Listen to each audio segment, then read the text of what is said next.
Let's open with a word of prayer.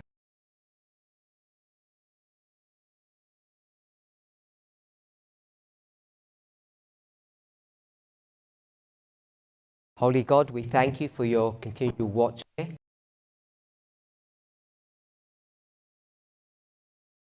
May you guide and direct us in the great work of salvation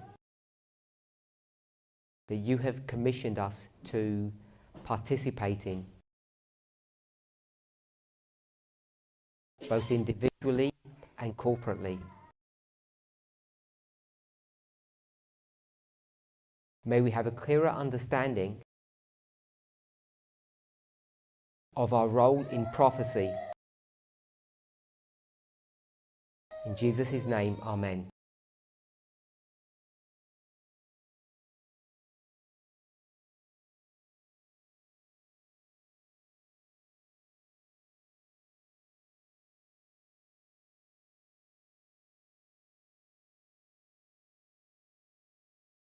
I want to welcome everybody to another study together.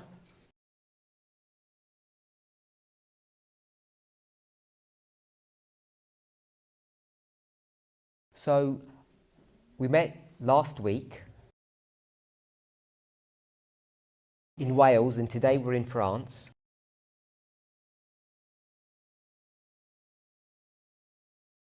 I didn't comment on it last week, but you'll see that the format is beginning to change slightly.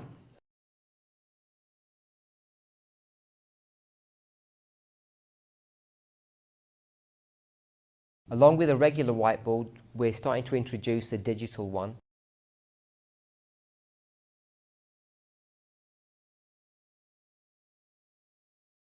And there is a learning curve with that, so I appreciate your patience with me.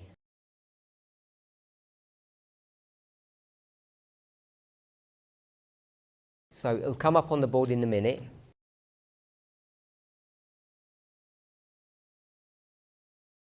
Today's study is entitled A Time for Everything.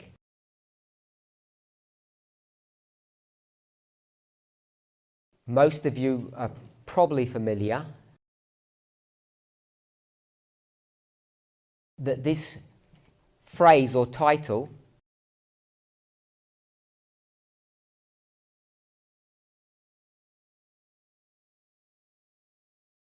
sorry, it was a setting on my side. You'll be familiar that this phrase is taken from the Bible.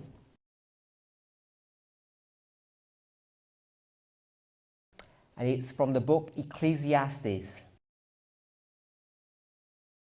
chapter 3. And we will read from verses 1 to 8.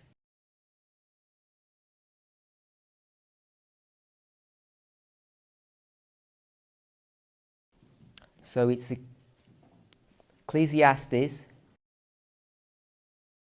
chapter 3, verses 1 to 8.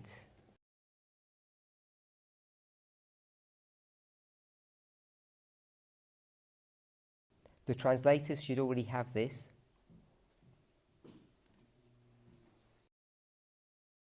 The translators should already have this. There is a right time for everything.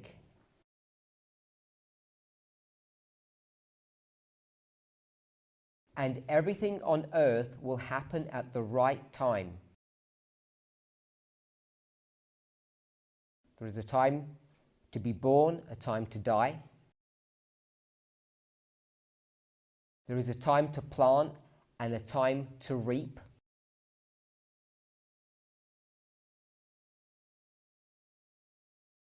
A time to kill, a time to heal.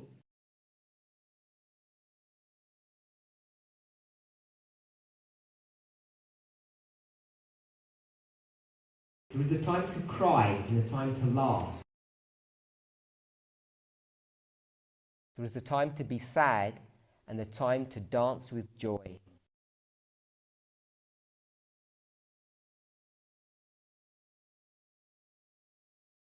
There is a time to throw weapons down and a time to pick them up. There is a time to hug someone and a time to stop holding so tightly and let go.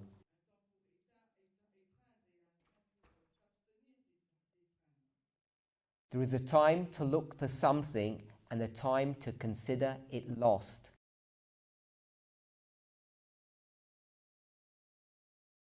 There is a time to keep things and a time to throw them away.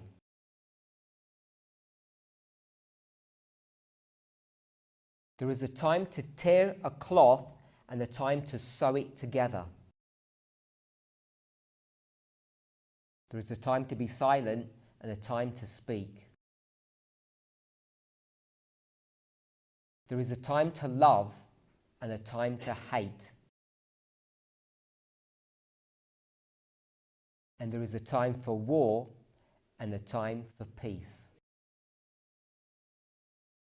So this is a familiar passage to Christians all across the world through all time.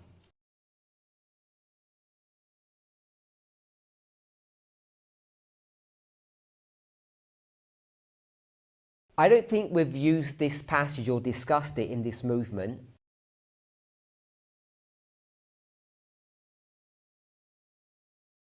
To try to understand our place in prophetic time or prophetic history.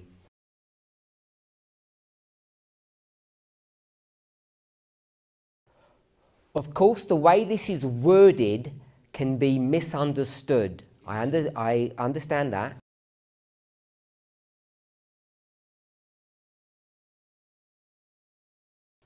But as we go through each of those 8 verses, at least in the English, it begins with the phrase, "There is a time."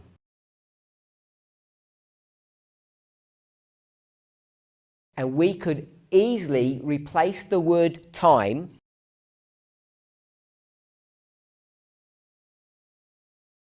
with what word?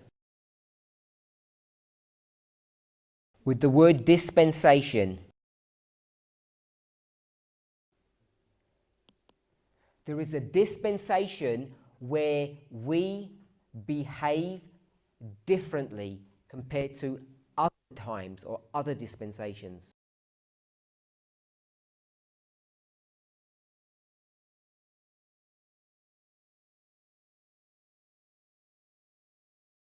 Our behavior may not change, but the way we view life's events may change.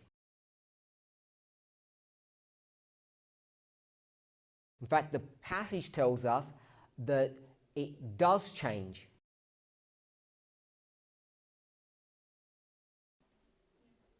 The problem with human beings is that we don't like to change. We have set views, set values,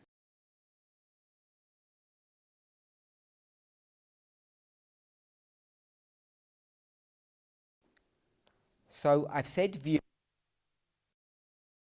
and values,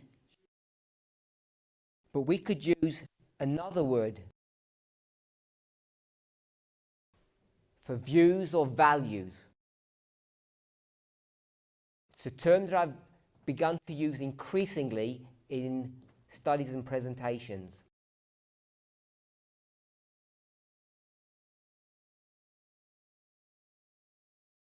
Just one word I'm looking for.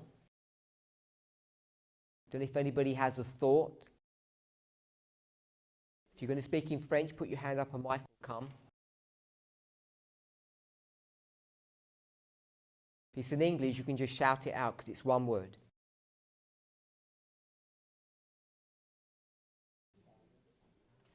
If you're going to do in English, shout out loud.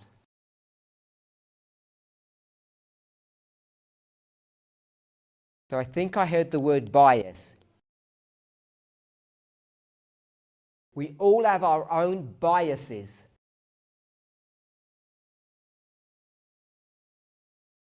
I think many of us don't realize how our biases mold and affect our decision making.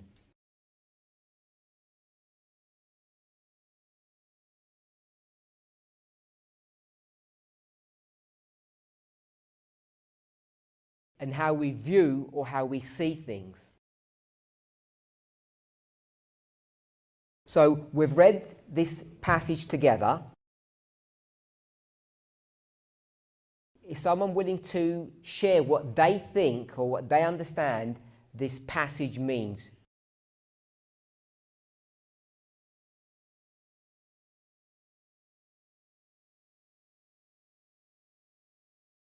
It's not new to any of you.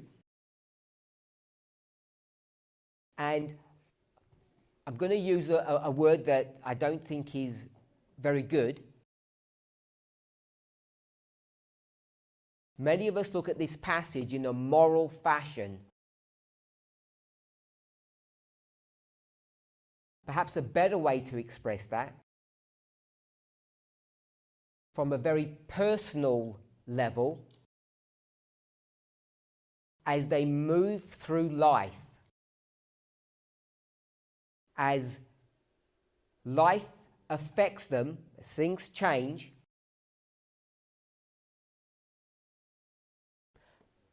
millions of people have turned to this passage that we're reading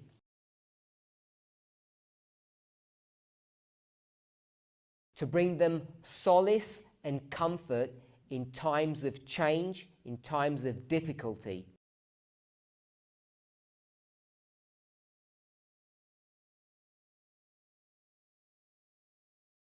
Does anybody have any thoughts on what this passage would mean to them?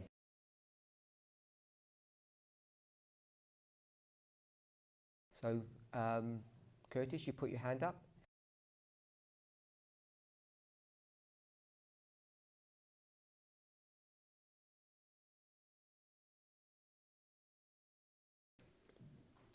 Mike, is Mike good? If events happen in life that require an appropriate response to that event.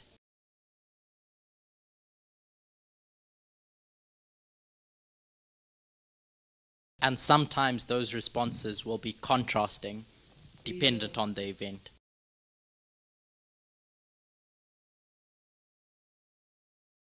Could you repeat the last section? Depending on the nature of the event. So we might have a moral framework that we view the world, ourselves, others in.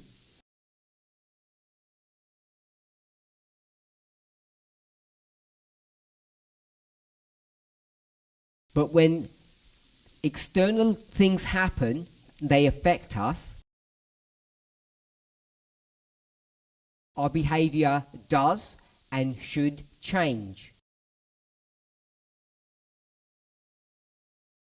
So I'll ask another question. Why am I bringing this passage up today for our consideration?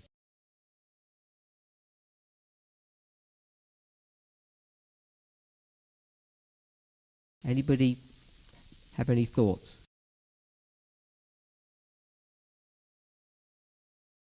Natasha? Then Gabriella?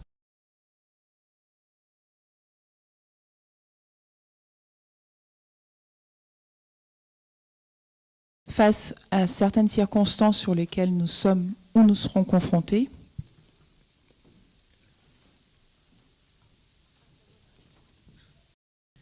in front of different situations we are faced with, notre façon de voir les choses doit être amenée à changer. our way of seeing things has to change. Thank you. Gabriella?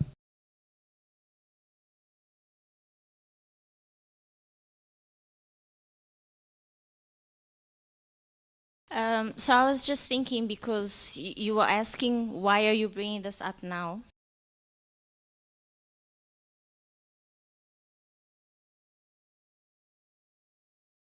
And I was thinking about the last classes that you have been giving. And we've been speaking a lot about what's moral or morality.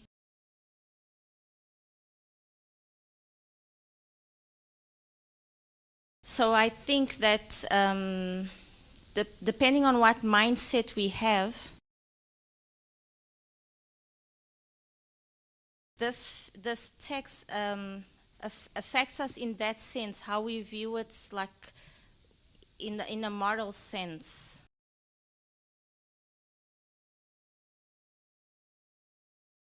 And even that changes from time to time. Whether it's with things that happen in our life, or depending how external things affect us. So I guess our views changed a long time. Thank you. I want to ask a question, and the response will be a show of hands.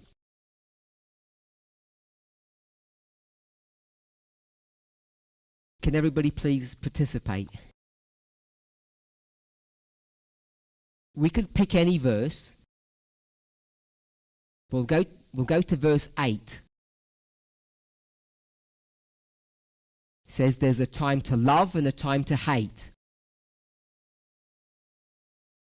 So my question is, put your hand if you agree, put your hand up if you agree with this. Is this either an instruction or permission to hate?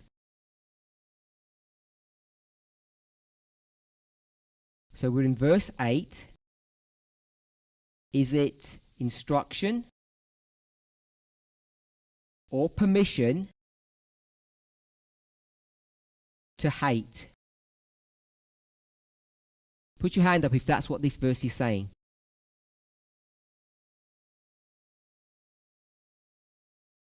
Okay, so only a few people are saying that. So if you didn't put your hand up, when you read the first half of this verse and it says there's a time to hate,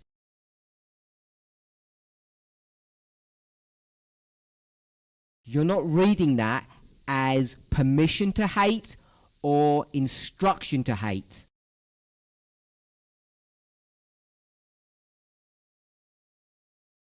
So you're clearly reading it in a different way. So if you didn't put your hand up, I'd like you to share what you think that statement means.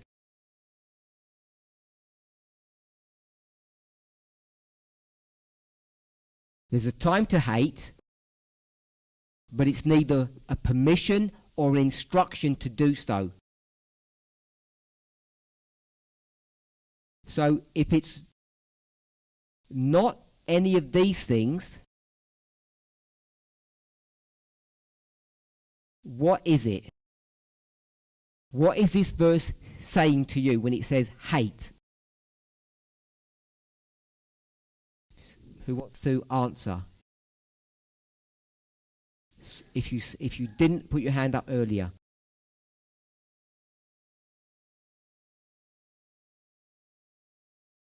I'm assuming everybody has an opinion and that there isn't a core group of people who have no idea what this means.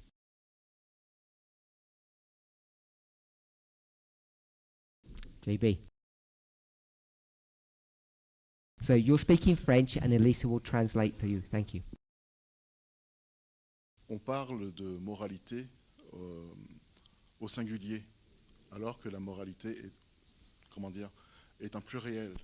Parce que autant il y a d'hommes, autant il y a de moralité. So we're talking about morality as a singular concept, but morality is plural. There's the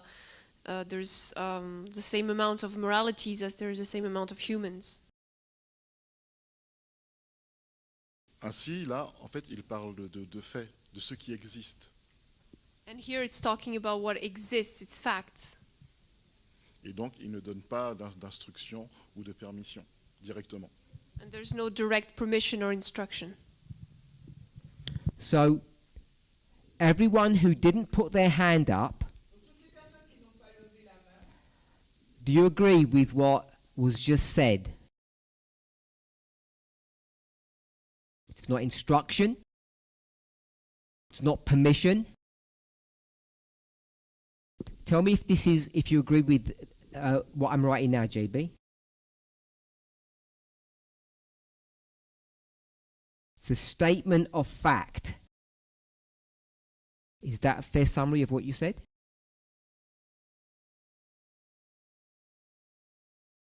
So JB said, when this statement was written, if it's a statement of how God views us,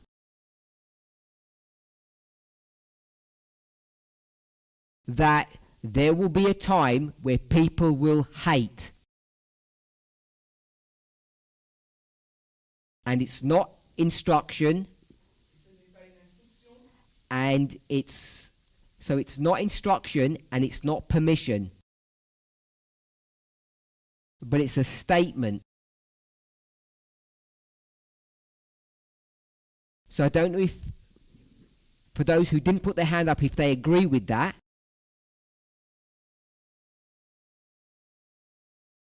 If you did put your hand up, you clearly disagree, or you may have changed your mind now.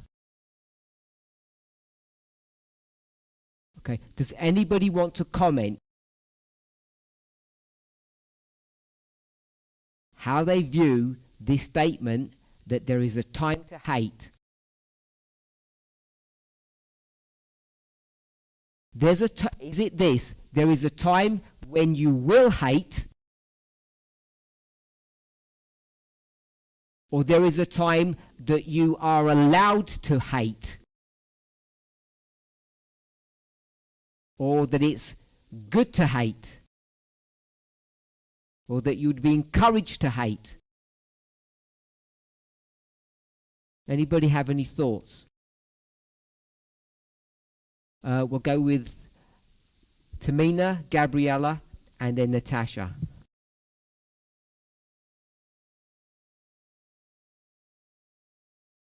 For me, I see you can have two perspectives. Just give us your one.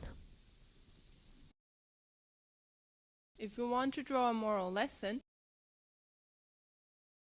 Tell us what you want to do. I want a prophetic lesson. So tell us what you think this means. When we approach it as a student of prophecy, then I see it's more an instruction than a statement of fact. So tell me what you would be allowed to hate. Give me any time or any dispensation where you are told to hate. I think that's what you've just said in instruction, that you're told to hate.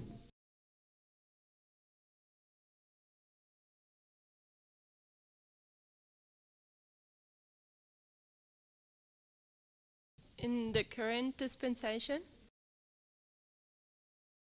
I think we're told to hate patriarchy.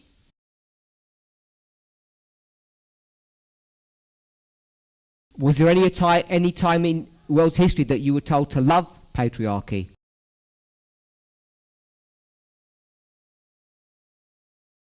Yes. I disagree with that, to be honest. I think it's something that's been tolerated, but not something that should be promoted or instructed to do.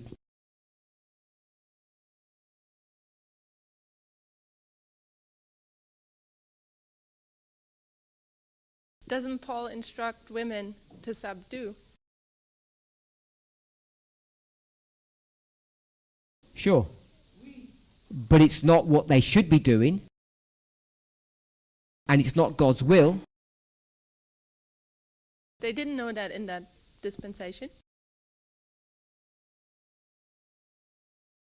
I think that's a study that I've already addressed.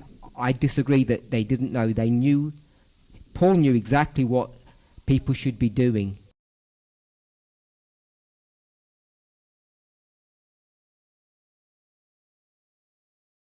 We'll move on. Gabriella? Natasha? It's all right. So, at least we'll do it.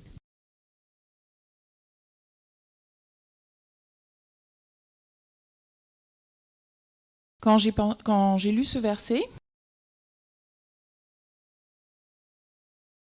When I read that verse, j'ai pensé au positionnement qu'on avait de passer de la droite à la gauche. I thought about our change in position from the right to the left. Et du coup, ce que je pouvais être amené à aimer, il fallait que je le haïsse après. And what I used to like, now I have to hate. C'est pour ça que je pense que c'est une instruction à haïr. Which is why I think it's an instruction to hate. Could I ask you a question? What did you love before that now you hate, or vice versa?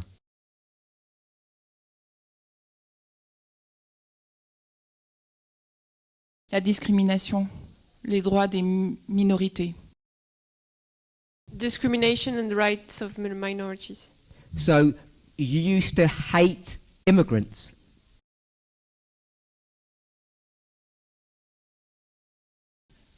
Peut-être pas ouvertement ou être peut-être pas ouvertement ou vrai avec moi-même. Maybe not openly, maybe I wasn't being true with myself. Mais si je prends le cas des LGBTQ, But if I take the case of the LGBTQ, je comprends que pendant un moment, j'ai eu un positionnement qui était contraire à celui que je dois avoir et que j'ai aujourd'hui. I had a position which was contrary to the one I'm supposed to have and I have today.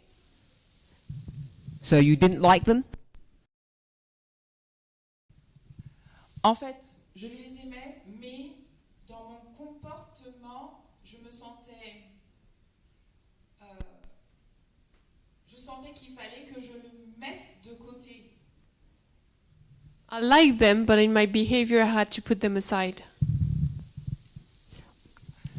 C'est très particulier parce que quelque part dans le mouvement, It's quite peculiar because in the movement today, on pouvait être en ambiguïté avec nous-mêmes. we could be ambiguous with ourselves. Par exemple, on pouvait se dire oh, c'est pas bien d'avorter, mais quelque part, je peux accepter, ou ce n'est pas, j'aime cette personne qui est en face de moi, même si elle est homosexuelle, mais elle est en contradiction avec la Bible, ou elle est en abomination, et donc qu'est-ce que je vais faire? Because we could say, oh, okay, someone can abort, someone can be LGBTQ, but it's wrong. The Bible says it's wrong for it to happen. Let me ask you a question. You said this is instruction. So you received some instruction that said in the past you're required to hate minorities and minority people or immigrants, we'll call them immigrants, and LGBTQ people.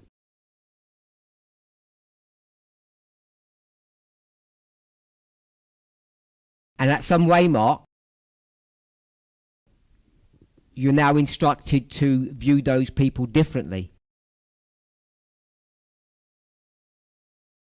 Because I actually think that's not accurate. I don't think you actually believe that.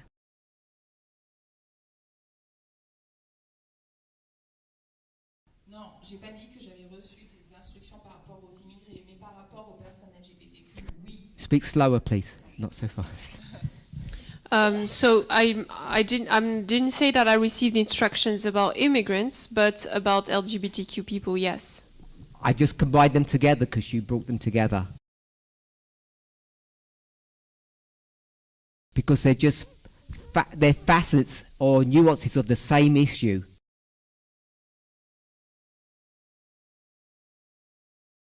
Who gave you the instruction to hate anybody?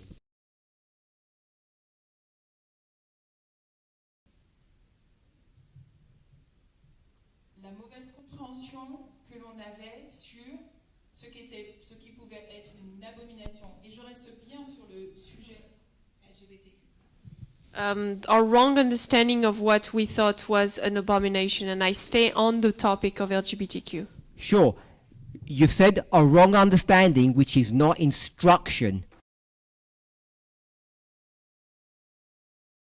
So there will be some instruction given that says A, and if you misunderstand it, you're going to say the answer is B.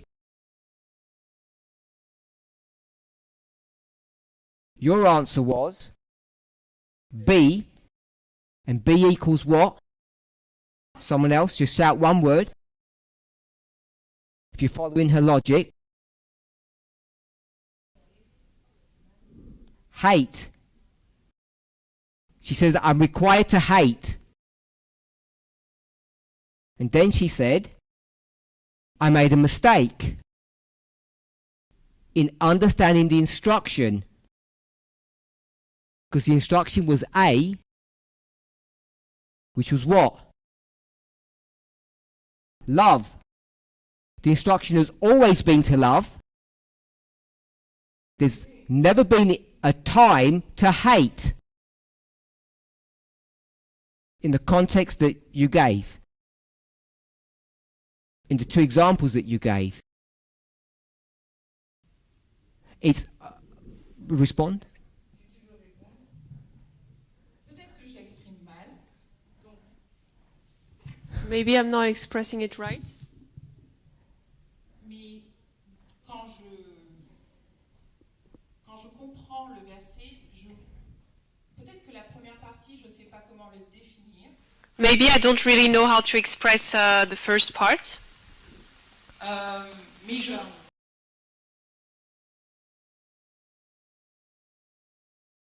Mais je comprends que j'ai une instruction à aimer.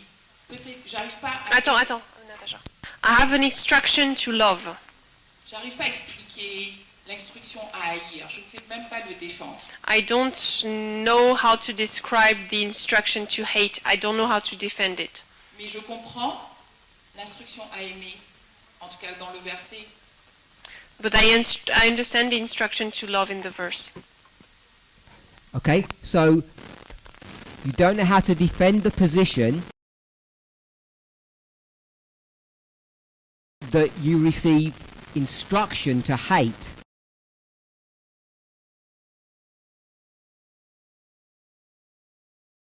I think that's what you said.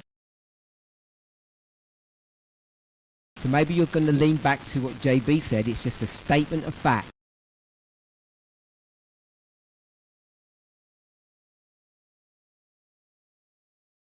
I know you don't, but I just... One last comment then on this passage, and then we'll move on. Okay, two last comments. Put your hands up.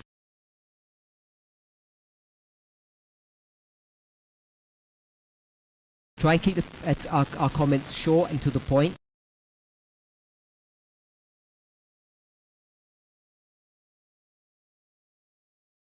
When I first read the text, I was also thinking of a statement of fact. But then I linked it to the following part, time of war and the time of peace. And today I think in link with the dispensation we are in today, that when we are hurt, we have to be able to defend ourselves. Self-defense.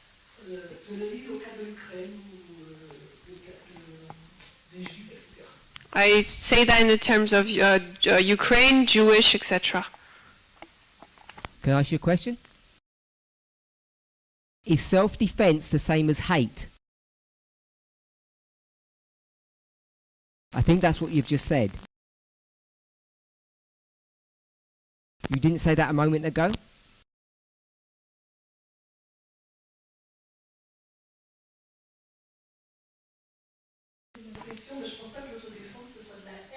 Attends. I was linking both verses, but I don't think that self-defense is hatred.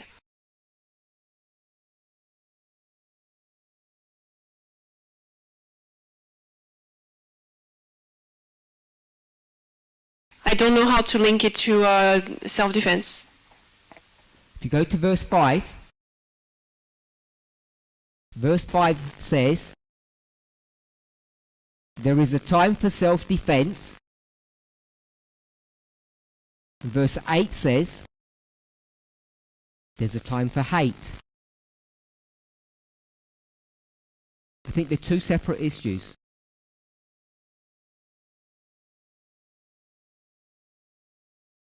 Curtis.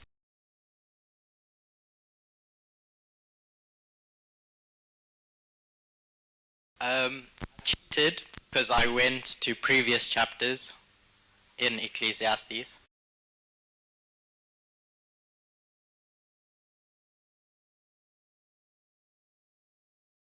And it seems that the author, Solomon, is just making an observation of the different seasons of life.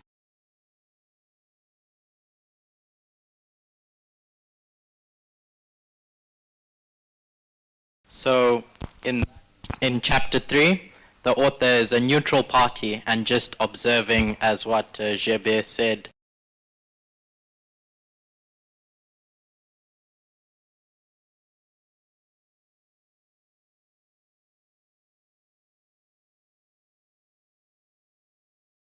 Yeah. Okay, so I'm not going to take any more points on this. In the first presentation today, we were guided, if not instructed,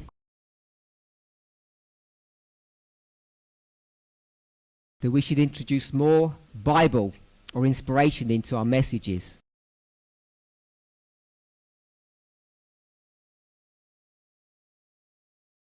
Which I agree with. I think there is enough scope, enough information in these 8 statements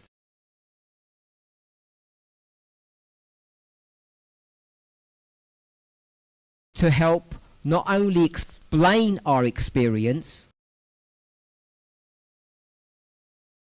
but as Natasha intimated,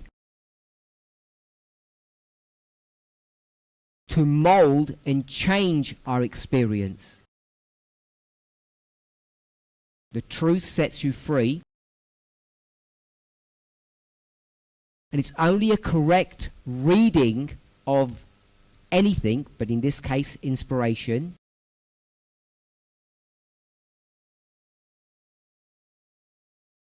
that brings the truth to you.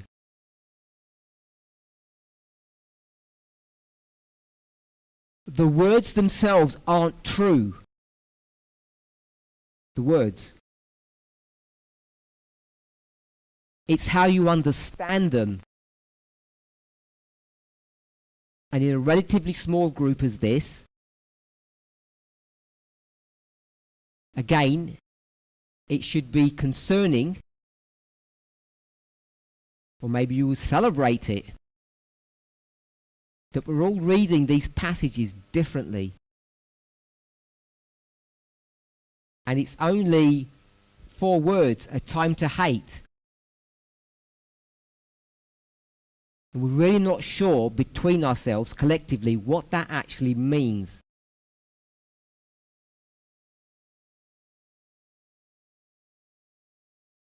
So last week it was, I guess we would call it a part 2 of a study that I had done the week preceding about the Second Amendment. So it's been a relatively short time, so I'm hoping everybody has watched those presentations by now.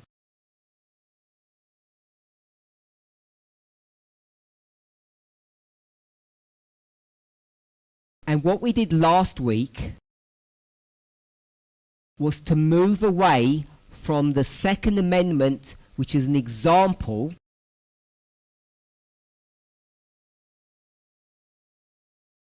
to the broader concept of self-defense. And it sparked many questions.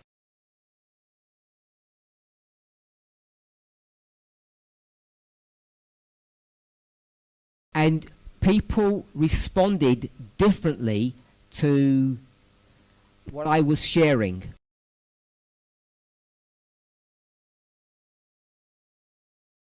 So I've had a lot of response. And what I think is, or are, misconceptions of what I was saying, or people agree with what I was saying. Sorry, I meant to say, or people understand what I said, but disagree. I showed last week that this issue is a multi-year study that's been going on from me.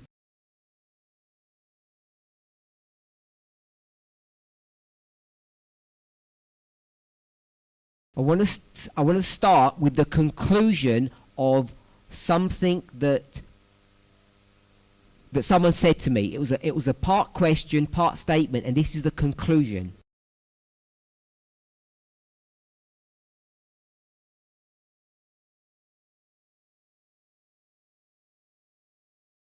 Tell me if you agree with this. So you'll put your hand up if you agree. If you don't put your hand up, I'm going to take that to mean you disagree.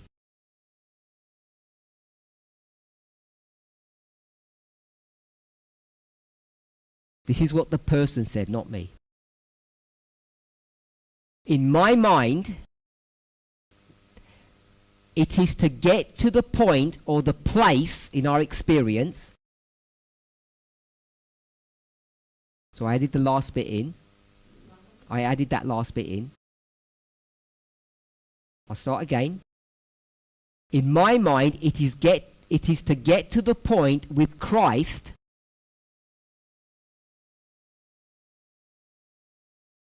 so we will arrive at a place in our experience with Christ that there is no self to defend.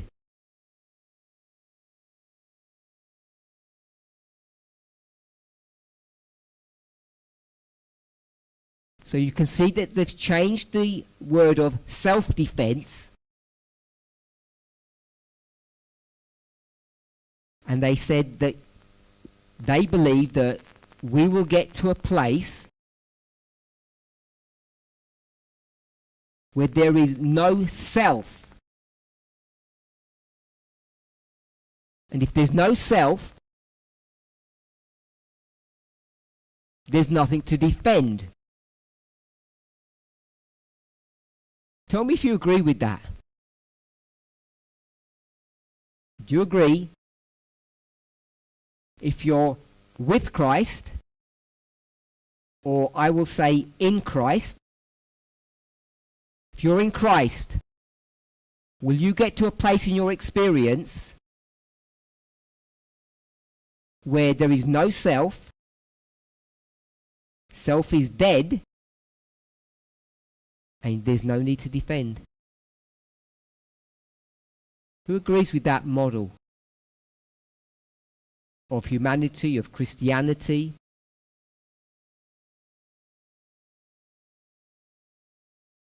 Nobody. So, the question I just want to relate to you, nobody agreed with that statement. So I'm going to say I'm surprised.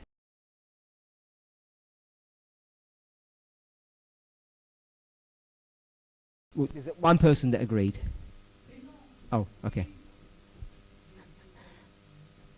So, no one agreed.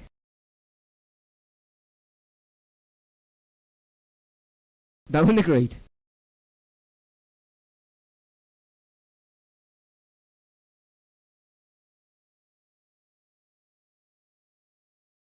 Shemaine.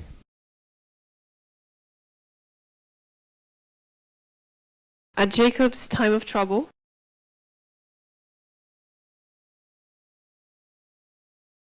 inspiration tells us that we won't need to defend ourselves.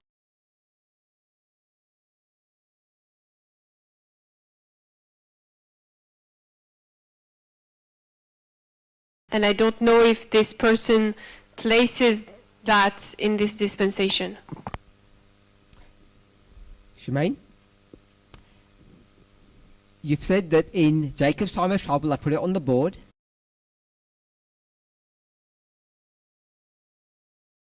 You said there's no need to defend. Why?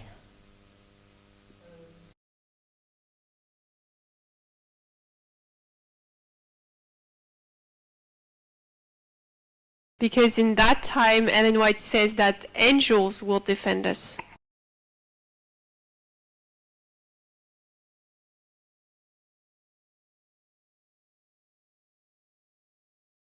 But this was our previous view of the events after the Sunday law. I'm not worried about previous or present view.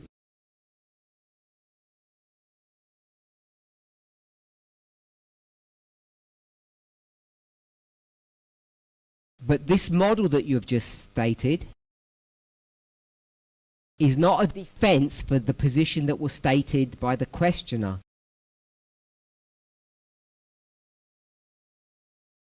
Because all this is saying is, you need to be defended. In fact, you actually have a self to defend. But someone else is going to do it for you. So I think it's a completely, I'd say a different model, if I don't want to say completely. Yes. So, let me go back. Same questioner. If the governing power of the will is the fast brain, lower powers, we'll just stop there. Is the fast brain lower powers?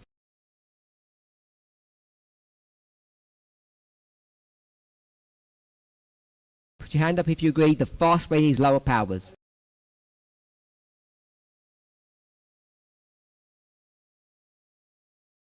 Okay, so I've got about 5% of people, 95 don't even know, I guess.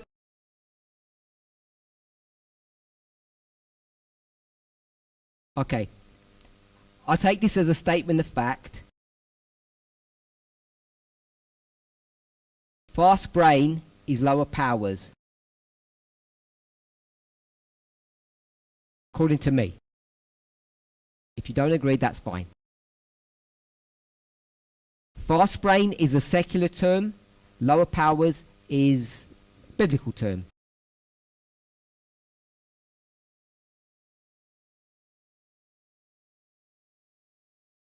So we all agree with that part of the question. So there's a misunderstanding. This can happen often. If the governing power of the will is the fast brain or lower powers,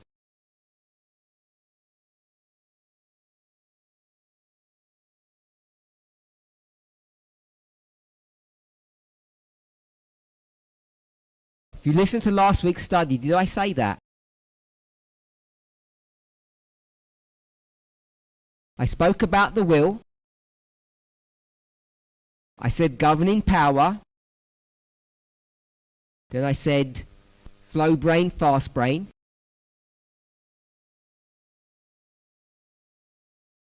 Spoke about those 4 statements or concepts. But did I say the fast brain governs the will?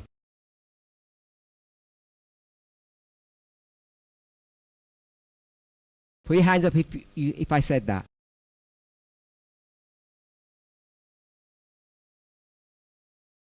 Put your hands up if I didn't say that.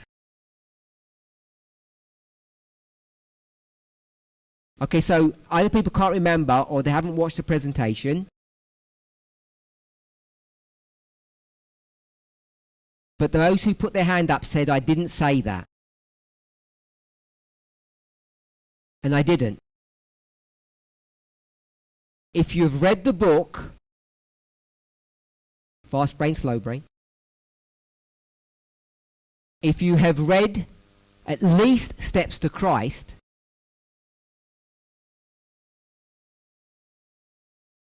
there are a couple of other books you need to read too. You will know something. So if we concentrate on this concept here, the brain,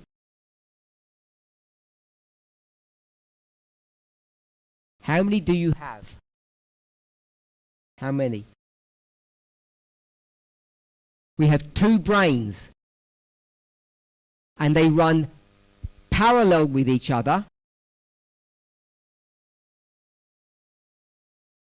They live in the same house, but they're on different agendas. They do not consult with one another, and they do their own thing. In fact, there's tension between these 2 brains. The will is part of the slow brain or higher powers.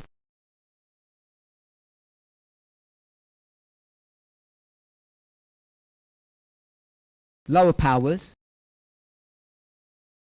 We could call it emotions. In the world, they use this term in English. Fight, freeze or be still,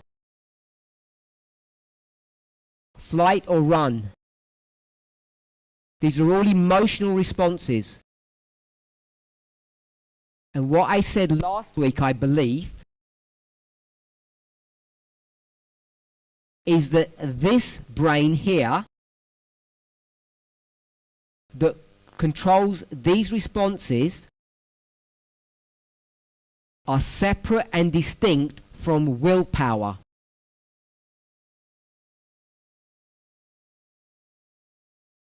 Back in 2017, when these studies began, I hinted at the fact that this was an incomplete model of human nature. You have to factor in habit plus this idea that we'll call it 2 brains. I don't want to call it 2 natures, 2 brains. So, this was an interesting question, I felt. I've only got to the comma of the first sentence.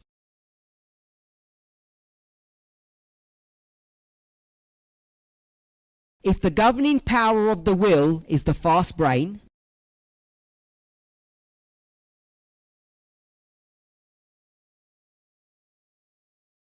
we've agreed it isn't,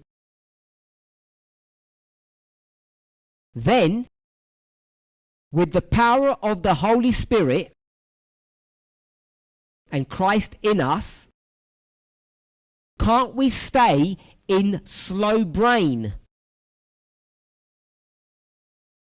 and let the higher powers take over?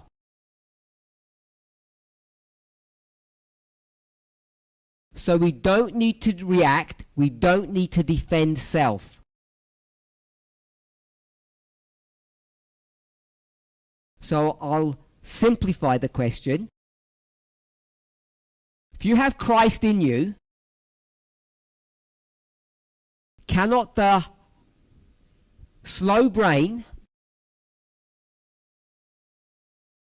take over the fast brain, and we no longer need to defend ourselves? That's the question. Anybody want to answer? Respond? JB?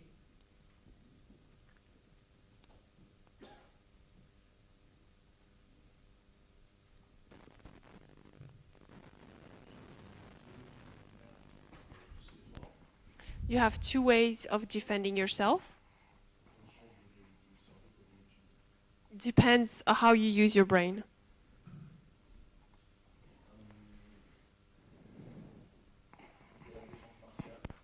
You have the martial defense.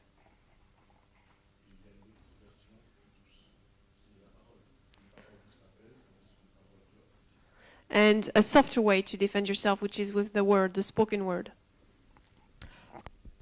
I don't know if this is a question or a statement.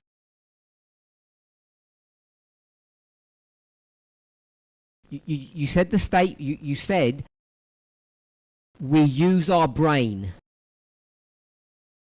And I'm not sure what you meant by that. But it seems to me we can't use our brain uses us.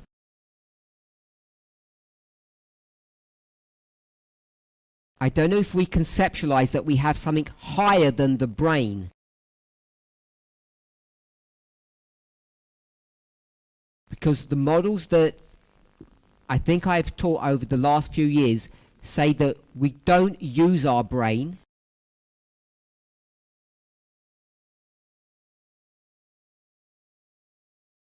Our brains use us. If you don't want to comment, we'll go on to Natasha.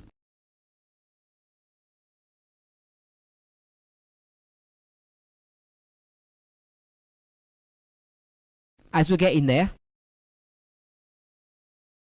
if we're not careful, if we have these very simplistic, basic models of higher and lower powers,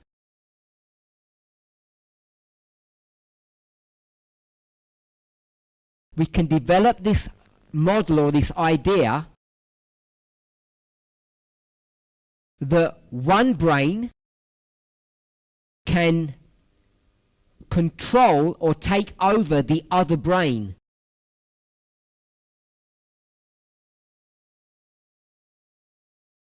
If you want to go to science or psychology, if you don't like inspiration, I think the evidence shows that you cannot do that. These things are inbuilt, part of our construction, and our duty, our job function, is to understand why. The first job of a human being is to understand their own nature. So I don't question God why I've got this nature, but I do ask how it operates.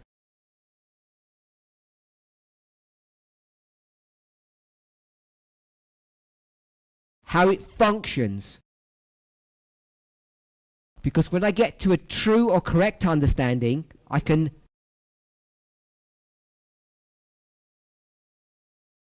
walk through life successfully. Natasha. La façon dont je comprends la la question posée.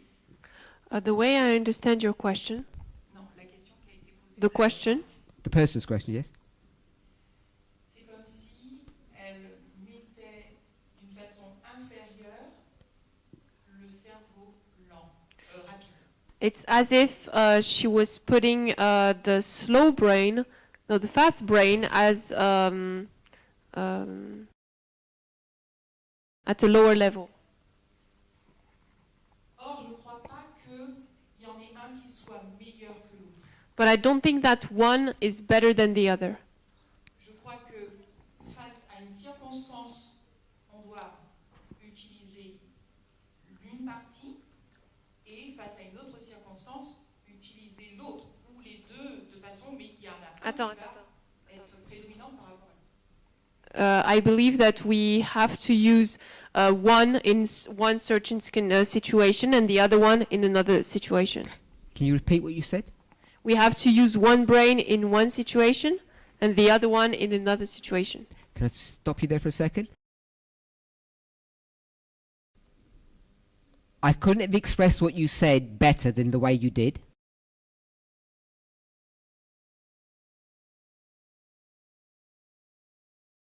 Except for the last sentence. You said the same thing that JB did. Which was what? Dissocier, je sais pas. Separate them.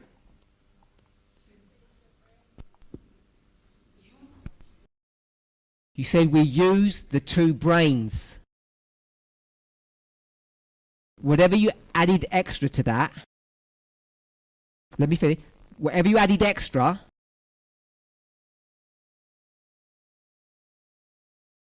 the context was correct, I agree with.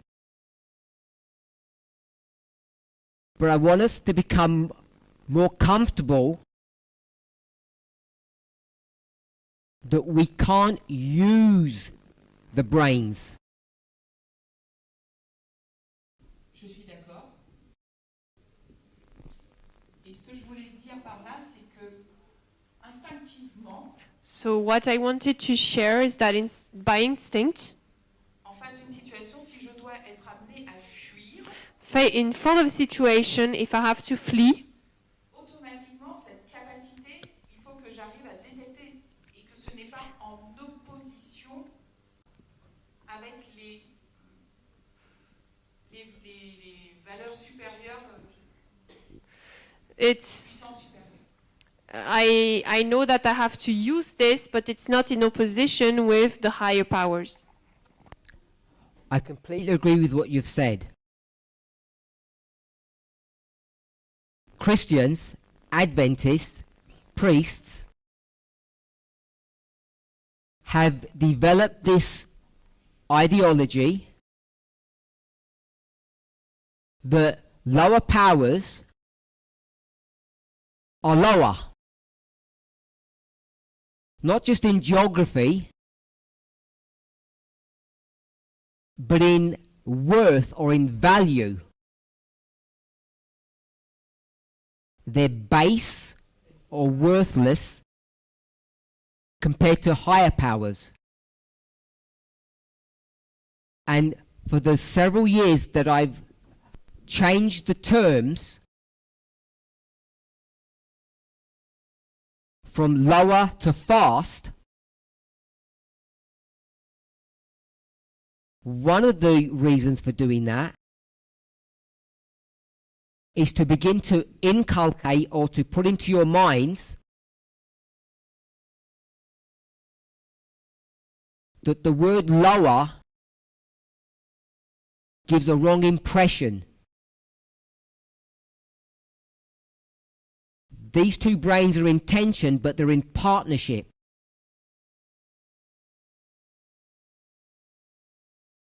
And you cannot function as a human being without embracing or acknowledging this truth. Because if you don't,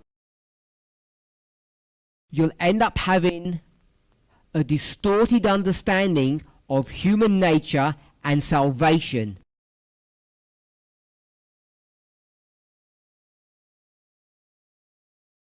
So I won't. There's some more points to this question, but I'll stop there. I want to move to another one.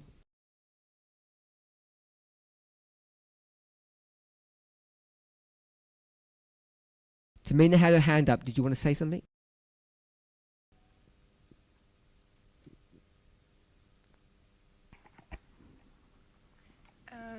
When we speak about the fast brain, we tend to speak about it in the context of danger.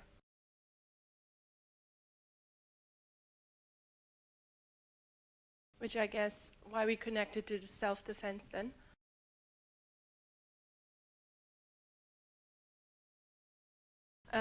However, I just wanted to add in that the fast brain, it does so much more.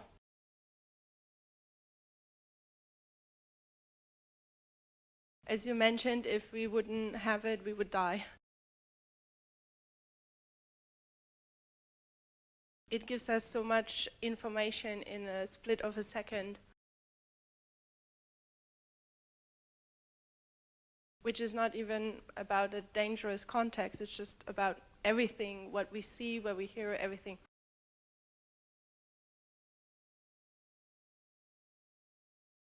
So it's actually really important. You said it gives us information. Who's the us? The brain. So it doesn't give itself information. So you end up going to say it gives the slow brain information.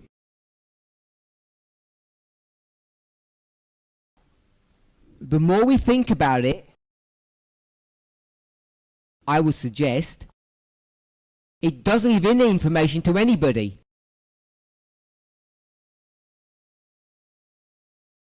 It just does its own thing, and the slow brain doesn't have any involvement. It doesn't debrief afterwards and say, this is why I did it.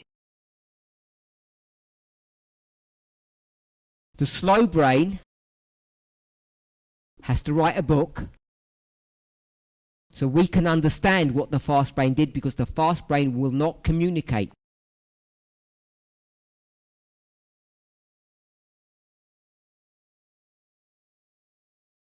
It's a very selfish brain. I want to move on. So last week, I said what I think what people took to be very controversial statements.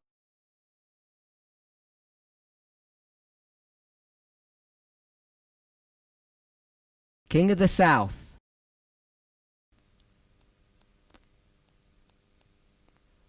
Friend or foe?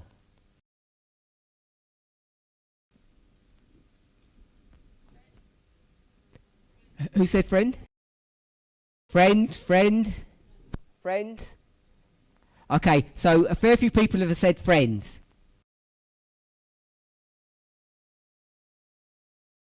You got a comment to make? No. Or are you translating?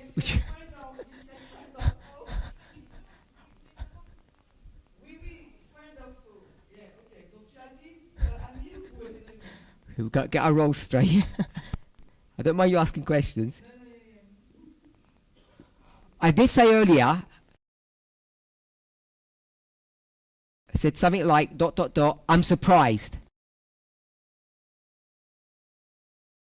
But the first questioner, the people disagreed. Because if that statement had been made only a short while ago, I think many of us would have agreed with that perspective.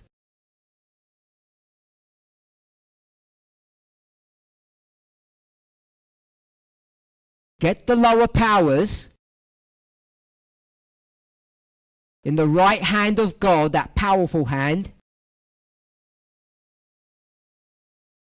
Strangle it and wrestle it to the ground.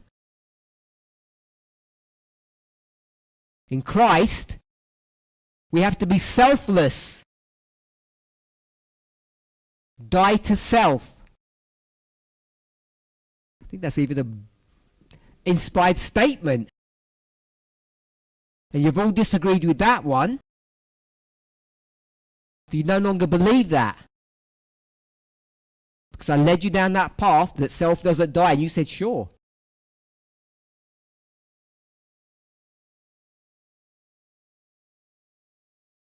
And then obviously the verses that I didn't read was turn the other cheek. That's why I said I was surprised by your responses. Either you're riding the wave, or you're very fast learners. Because that question, that person, that's a very standard, it's a very standard view. And all of you said, don't like that one anymore. Okay, moving forward. King of the South, friend or foe? You all say friend. And then you're going to say, we got that from me, you. I think that's what Shemaine just said. Okay, so I don't have a good memory, but I'm going to say I don't think I exactly said it like that. That the King of the South is our friend. Just translate. Just translate this. If I did, that's not what I meant. So, do you want to say something? I need a microphone if you're going to say something. We're running out of time rapidly. We've got to be quick. Pascal.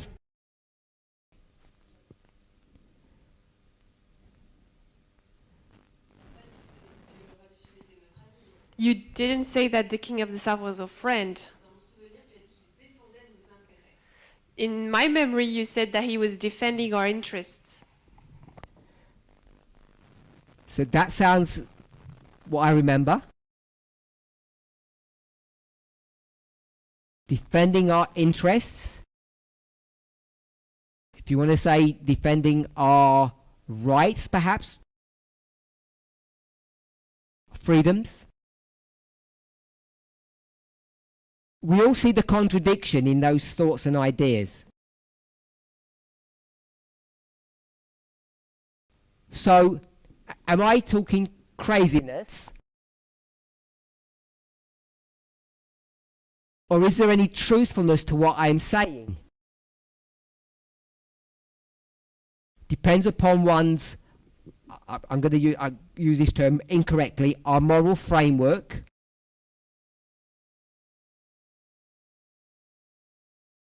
How you view who is good and who is bad.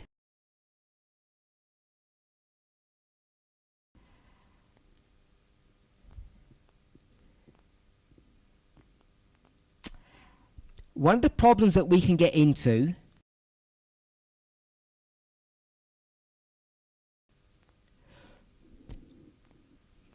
I think people can walk away with this idea that I'm trying to suggest one party, one protagonist is better than the other. The North or the South. I want to make it clear, I'm not making that statement at all.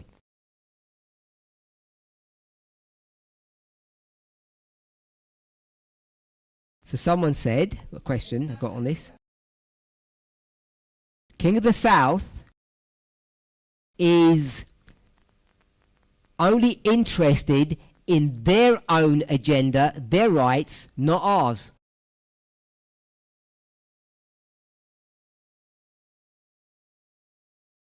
They don't care about you and me.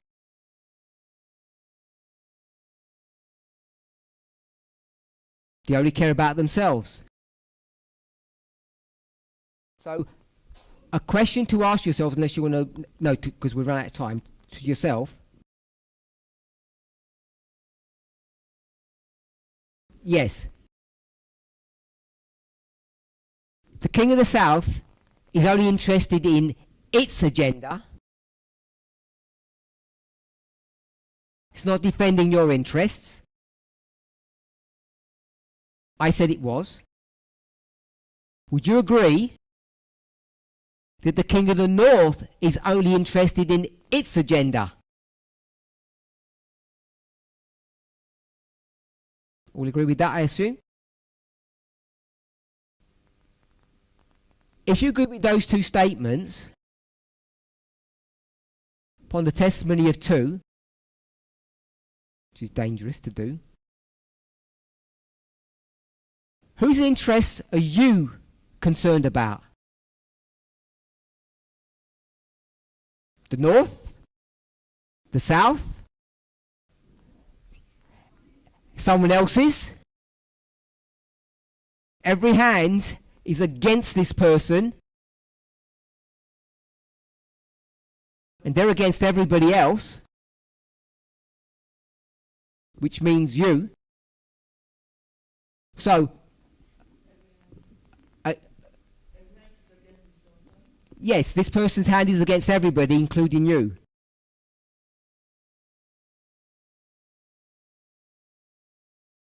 So, that third element, the wild horse, are they only interested in their agenda, their interest, not yours? So we've got three groups. Whose agenda are you interested in? Whose interest do you care about? Because a fair few of the responses that I got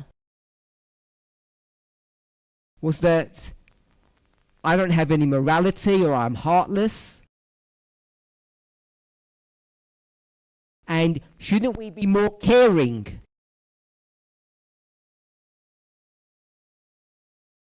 I don't mind being more caring.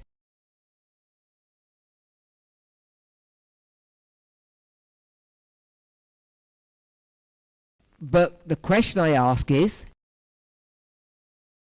who should I be more caring about?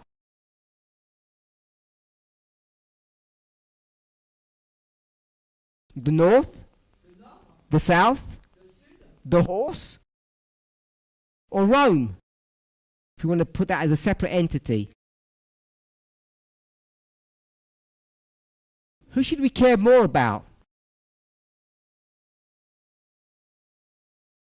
Whose interests? The one that's weakest today, and it will change tomorrow? Or do we really just care about our own interests? So, during lunch, for us, have a think about that question, because I want us to explore a little bit more about this issue as we wrestle with morality and prophecy.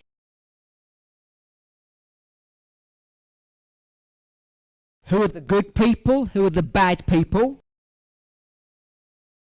Who are the innocent? Who are the aggressors? As each of us make decisions or choices about where we stand.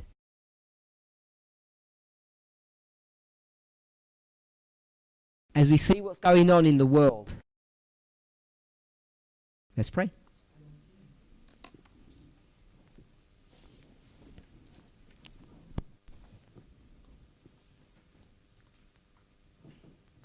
Holy God, we thank you that you continue to guide and direct us. Help each of us to have an intellectual assent to the truth. May we value the truth with our lives.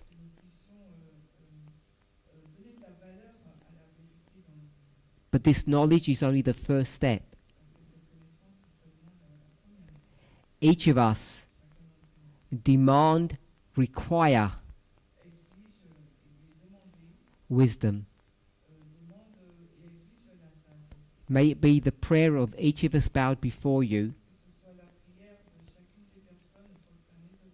to seek for wisdom above all things, so that we can live a life filled with integrity, consistency, pleasing to you. In Jesus' name, amen.